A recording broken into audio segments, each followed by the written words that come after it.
You know, I remember the first time I got into a street fight with this crook, and you know, I went in there, I was the police, I was just like, hey dude, you gotta go. He's just like, man, I don't care about the cops. And then, you know, we had a fight. And ultimately I took him to jail and all that, but it's just to go through the paperwork, the hassle, the hospital, all this stuff. It was control chaos, bro. So as I matured finally, right? I was just like, dude, in sales, it's all about the value. It's all about educating folks, and it's all about how you actually relate to the person, because people buy who they like, right? Being a first generation Mexican American, just like you said, all we knew was to work or school. So for me, I knew I wanted some sort of success. I feel like I get mistaken for like Filipino and white all the time, but I'm Hispanic. Yeah. So when I speak in Espanol, you know, people are like, oh, okay, I'll talk to you, Paul. Success and entrepreneurship, you don't know that you have it until you know that you have it, right? So let's get into the trenches, man. Let's get some exciting shit.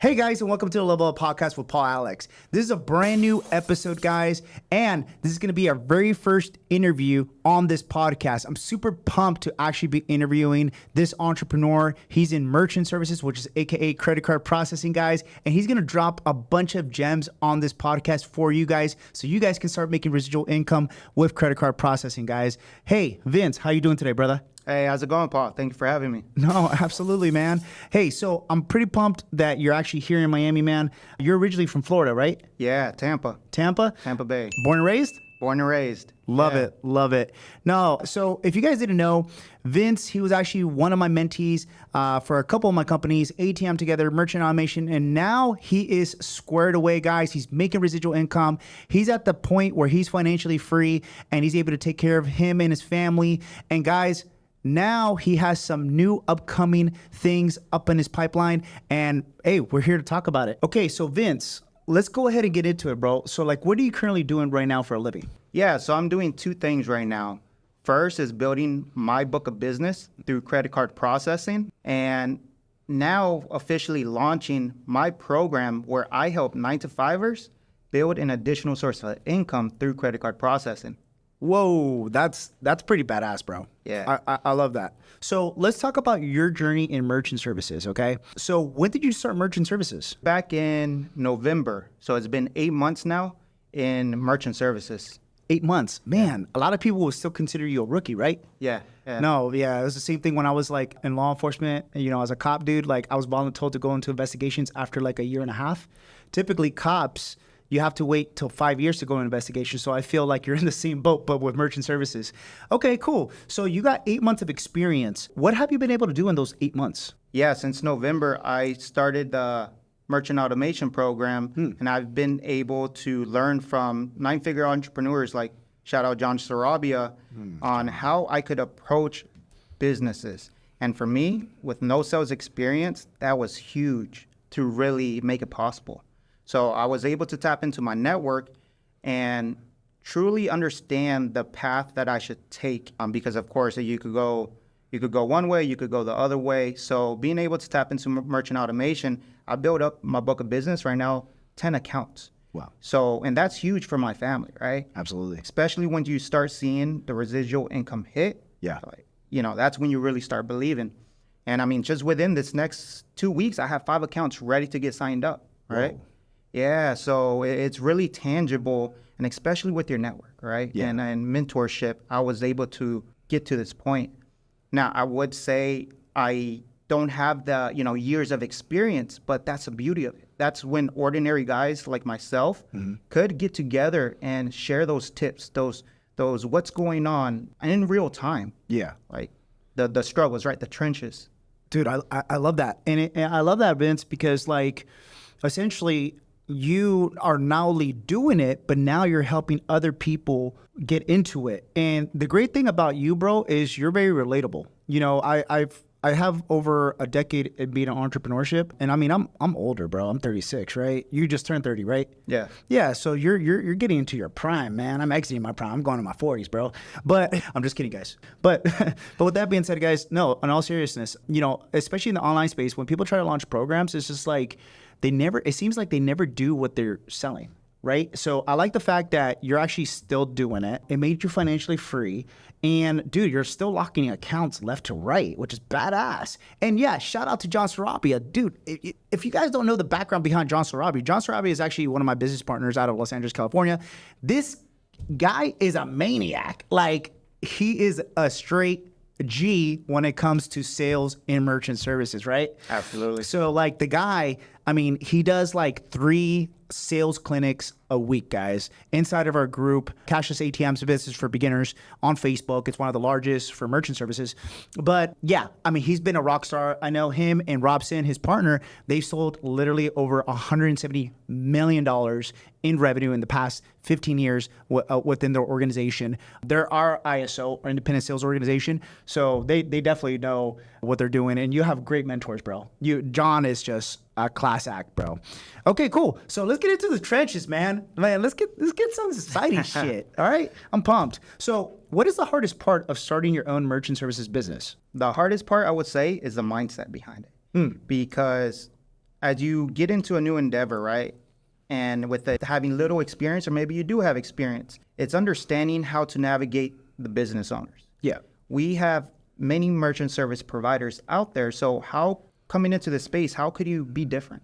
Right. And it really does fall down to the mindset and giving the business owners an experience. So it's more or less enjoying the process. That's what I come to realize, because in the beginning it's, oh man, what are they going to tell me? Am I going to be rejected? Am I going to get a no? Right. But once I switch my mindset and understand the value that I bring to them, I go into business owners like, hey, you know, I just come to introduce myself, XYZ, and I come with the energy because I'm not under pressure. So that was the game changer for me. No, that's a good golden nugget, man. I mean, I feel like with beginner entrepreneurs, you think way too much. We're human, right? We like to overthink.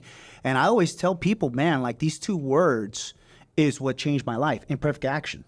You know, taking imperfect action, dude, just going for it, just saying like, hey man, you know, my back's against the wall. I need to do this. I need to build residual income, because it's just like Warren Buffett says, if you work and if you don't make money while you sleep, guess what? You're gonna work till you die. And that's the reality, bro. That's especially in 2024. I mean, we were just talking about this when we were coming up to the office, right, to the pod. It's just like, you know, with inflation, Blackstone, one of the largest companies in the world, they're saying that they run America, bro. Yeah. You know, they run the world because they have more money than any other country besides the United States and China, which is insane, bro, when you think about it. The trillions and the trillions. So the fact that they have that much money and they just bought 8, count them, 8 condo buildings here in downtown Miami, which is, dude, 9 figures in itself, and they're going to upgrade them to raise the rent.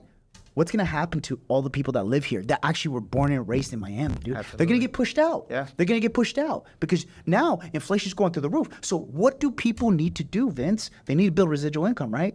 So, okay. So I know John Sarabia and Robson, they focus mainly on like cash discounts. So let's talk about cash discount. If I was a complete newbie, bro, okay, since this is going to be on YouTube, it's going to be on IG, you're going to blow up after this. Like, explain to the person who doesn't know what cash discount is. Cash discount is quite simple. Every time you go to a business and you pay with a card, the business owner has to pay for that processing fee. Typically 20 cents, 30 cents, depending on the ticket. But for a business owner, times that by 300 people. Talking about $300-$600, even $1,000 plus, right? That I've seen a month. So what the cash discount program does is giving the business owners the ability to pass it on to the customer, right? Yeah. And we see it all the time. We see it on light bills, movie tickets, and many other places where they're taxing on the fees. So why can't small business owners do the same to really get out of, you know, we're experiencing inflation like you just said, right? So that's what cash discount is you're giving them the ability to pass the fee on to the customer. Therefore, they're saving hundreds or not thousands. And I mean, prime example is with a local grill in my community. I walked in there and told them, hey, we can implement the cash discount program when I seen what they were paying $1,000 a month. That's crazy. It is. And now they're able to reclaim in 2 years, $24,000. So for him, I was able to provide a life-changing experience with simply a credit card machine. It's not hard. Yeah. Yeah. So what makes you different from your competitors, bro? I love that you asked that question because I try to communicate that as well, right? That's part of the process where it's an experience I'm giving you, right? To the business owners is, hey, if something's going on, you call me. When it comes down to training, I'll be here to train you. Yeah. And I for example, with Square, when somebody brings it up saying, hey, we're happy with who we're with, I'm like, what's your last experience when you had to call them? That's when, I had to wait on call. I got to do this. Makes sense. So then I use that to my leverages. When you're working with me, we're partners. So my best interest is ensure that your business is successful as well. So once they actually realize that you're not there to sell them, and that's what I had to realize with no sales experiences, you can't go in and sell. You got to give them value and the experience of working with you. So, okay, let's get a little salesy here, man, because I was in corporate America for like 6 years before I went into law enforcement, but I sell every single day. I was even selling in law enforcement. And guys, don't say I was selling drugs. This ain't Street Kings. This ain't training day. No. What I'm saying I was selling in law enforcement, I'm saying I was selling myself, right? Rebel Judo, bro. You got to talk to people. I remember the first time I got into a street fight with this crook because he was vandalizing like a Holiday Inn Express. And, I went in there. I was the police. I was just like, hey, dude, you got to go. He's just like, man, I don't care about the cops. And then, we had a fight. And ultimately, I took him to jail and all that. But it's just to go through the paperwork, the hassle, the hospital, all this stuff. It was controlled chaos, bro. So as I matured finally, right, I was just like, dude, in sales, it's all about the value. It's all about educating folks, and it's all about how you actually relate to the person, because people buy who they like, right? I feel like I get mistaken for like Filipino and white all the time, but I'm Hispanic. Yeah. So when I speak in Espanol, people are like, oh, okay, I will talk to you, Paul. I will talk to you, right? So that's cool, man. So let's talk about the sales process real quick, especially for newbies that are watching this right now, right? So as a newbie, how can they go ahead and approach? Like, how can they get their first client, bro? That's a really great question. What changed me? This was the first time I realized how simple it is. When you go up to a business owner and just say, hey, I'm here to introduce myself. I am the local payment processor. That alone just breaks down their sales resistance. And in the beginning, we get pressured as in, what are they going to say? Are they going to say yes? Are they going to say no? So let's just say you go into 10 businesses, not even for the objective of selling or providing the service. You're just, hey, I'm this person. I do this. If you need me, here I am. So once you have a game plan, going to these business owners, not putting pressure on you, you start, like, you get the introduction, and after that, you move to the next stage for the next 10. And then you already got the introduction down because you just did it 10 times. Now you go to the next side, right? The sales process. And I realized I'm down to the end where in the beginning, I'm like, let me introduce myself. Let me say hi. Let me just give them my name, smile, give them the experience.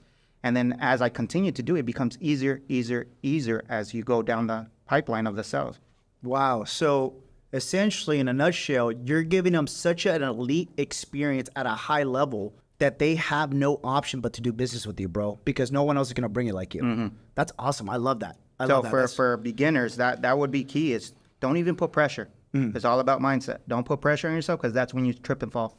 It's like don't come off salesy. Don't come off salesy. And that was my issue, right? I had to learn it. I had to learn it the hard way, right? Yeah. But one thing I would say after every interaction, what did I do good? What did I do bad?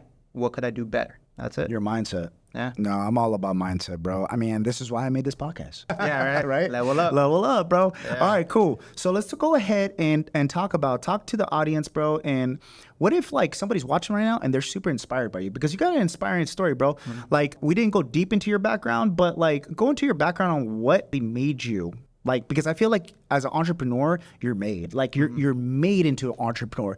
People don't grow up, especially like average people like us, and they're born and your parents are you be an entrepreneur, be the riskiest profession out there. No, they don't see that. They say, hey, go get a job, go to school, security, right? Benefits and all that shit.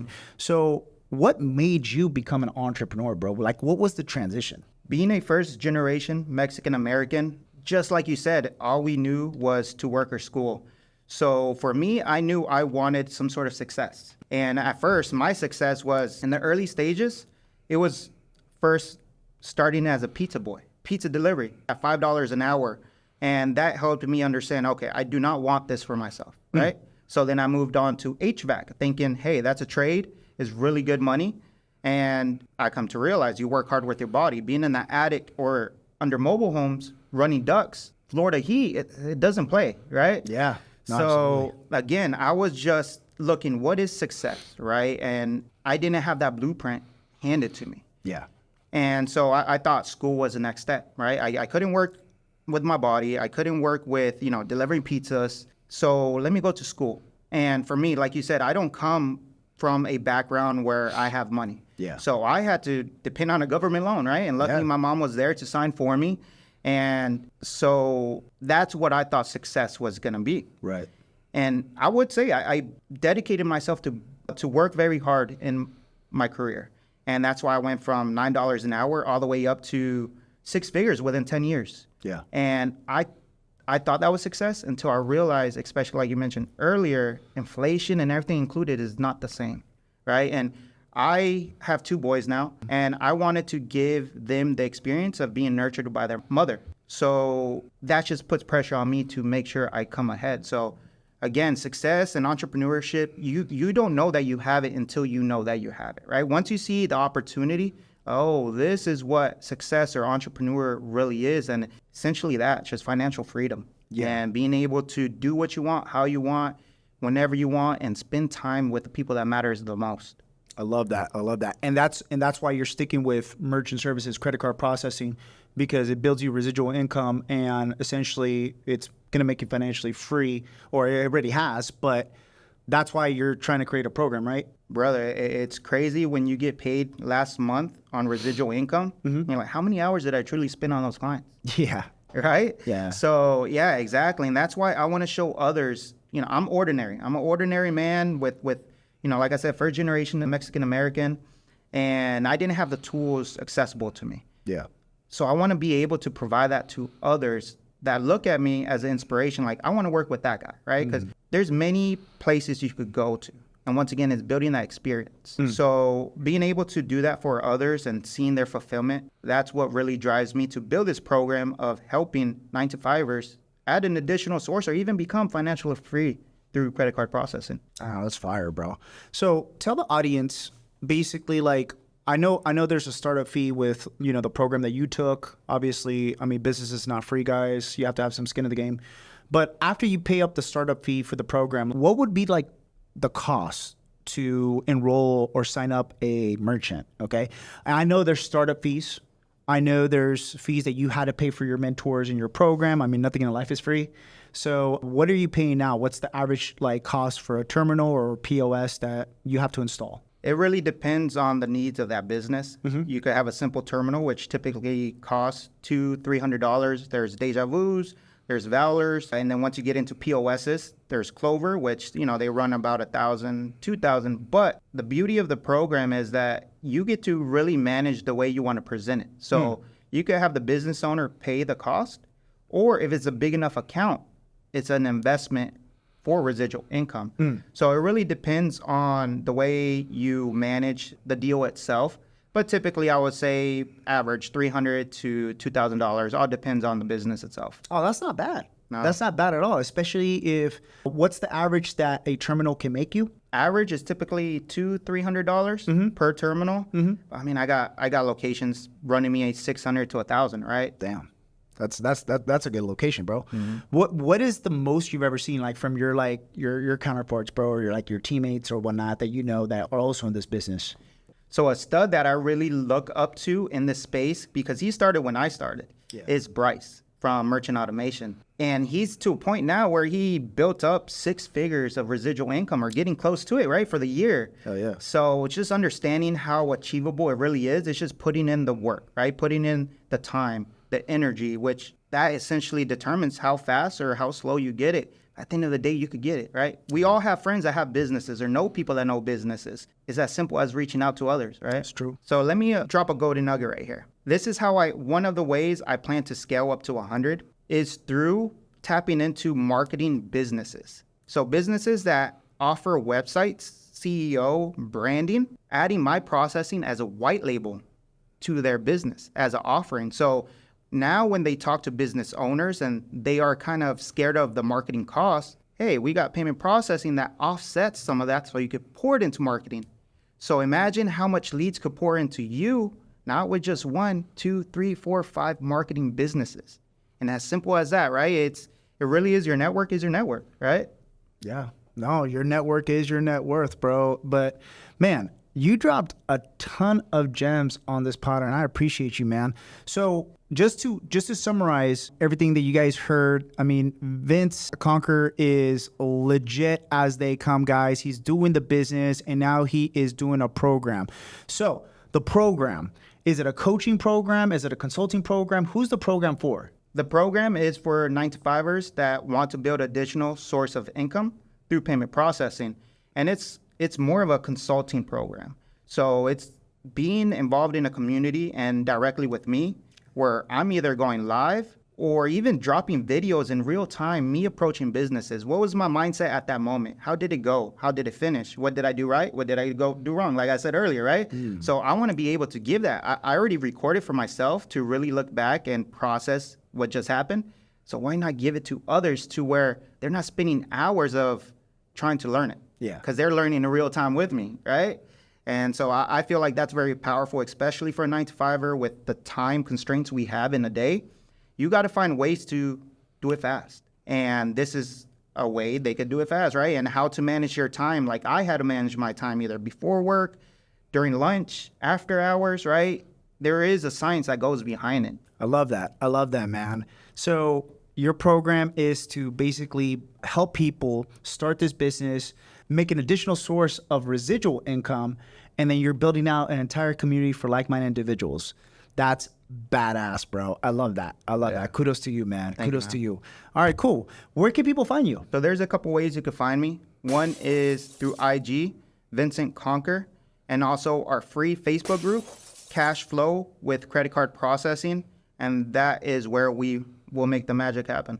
Well, there you go, guys. Vincent Conquered and Cash Flow with Credit Card Processing on Facebook. Man, you guys got to take advantage of this. It's a free community, right?